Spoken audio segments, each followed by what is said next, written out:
What's going on, guys? Welcome back to the channel. Appreciate you guys tuning in for another video. If you guys are new to the channel, make sure you hit that subscribe button so you don't miss out on any future videos. We're still doing 3 videos a week, so we don't want you to miss out on any of those future videos. So make sure you hit the subscribe, turn the notifications on, and all that good stuff. So if you guys have any content ideas, would love to hear them. I'm all ears, and we're always looking for good video ideas for the channel.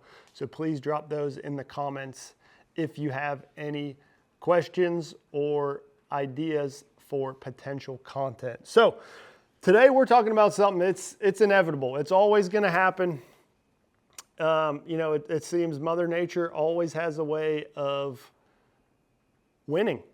So maybe you're heading out on the lake, maybe you only have a couple days to fish during the week, whatever it may be, and it's going to rain. So I want to walk you guys through some of my things that I do after I get home from fishing in the rain.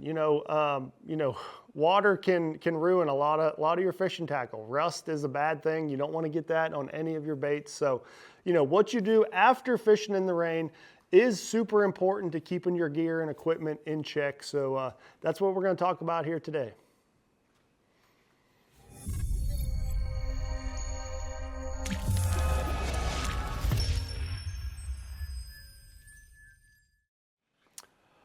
Okay, so like I mentioned, it never fails. Maybe you got a day planned to get out on the water, and Mother Nature never fails and comes through with the rain. It just happened to me here recently, and that's where this video idea came through. I was out fishing with a buddy actually, and we got back home. Obviously, I have a garage, I have a shop here to keep my boat, so this may be different depending on what kind of situation you have for boat storage or tackle storage. Or, maybe you're not even fishing out of a boat. Maybe it's a kayak. Maybe it's whatever.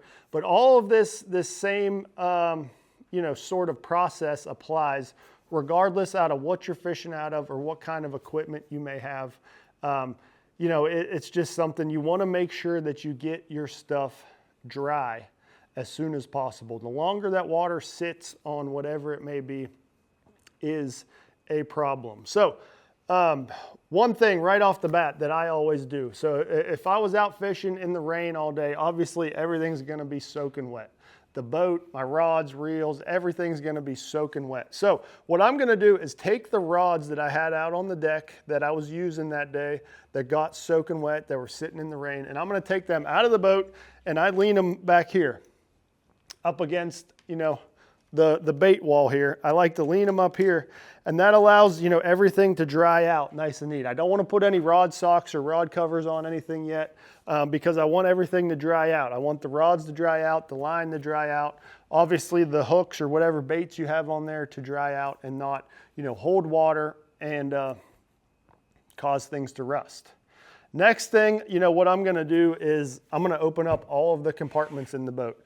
Every single compartment that I can open up, I'm going to open them up and let them sit like that, for the next 24 to 48 hours and, allow everything to air out. The worst thing you could do is have moisture stuck in a compartment in your boat or your kayak or your tackle box, whatever it may be. If you have a mobile tackle box, take that out, take that inside, spread it out. The best thing you can do is open up every little box that you have, let them air out, make sure no moisture was in there because just a little bit of moisture can get in there, start rusting your hooks, rusting your split rings, and then once it starts, there's no stopping it, and it just continues to spread and spread and spread and spread and cause all sorts of issues. So one more suggestion that I have, and for me being here in the shop, I kind of built this into my plan of where my boat is going to go, but I actually have fans overhead mounted to the ceiling here in the garage that I will clip on for that same amount of time that I leave the rod boxes open. So that way there's a little bit of movement going on. But if you don't have those, you can use just a simple little box fan. I'm sure everybody has a box fan that you have somewhere in the house or the garage or whatever it may be.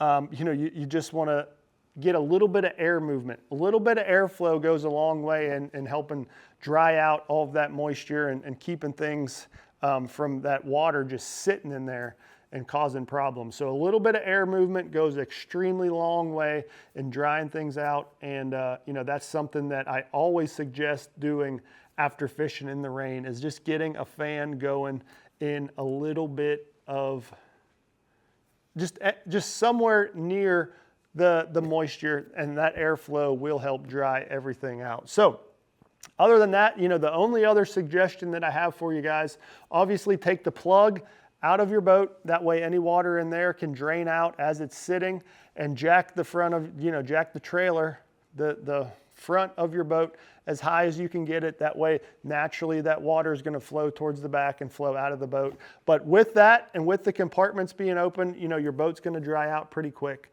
Now, a little bonus, if say it just rained and now it's sunny out, if you can leave the boat out in the sun helps dry out stuff extremely fast and a lot quicker than, you know, putting it into the garage and waiting on that. All right, guys, well, I appreciate you tuning into this video. Hopefully you learned something. Hopefully you can use this to save some of your equipment from the water. You know, water is the worst for anything that you have for fishing. You know, it's funny, you know, the baits are designed to be cast into the water, but if they stay wet, it's going to cause a problem. And same with rods, reels, line, all of that. You want to make sure you get it dry as soon as possible. So hopefully you can learn something from this video and do that and save your equipment over the long run. Save your boat, save your tackle, all of that. That's what this video was all about. So appreciate you guys tuning in. Leave me those likes and comments down below. Don't forget, hit that subscribe button if you haven't already, and we'll see you guys next time.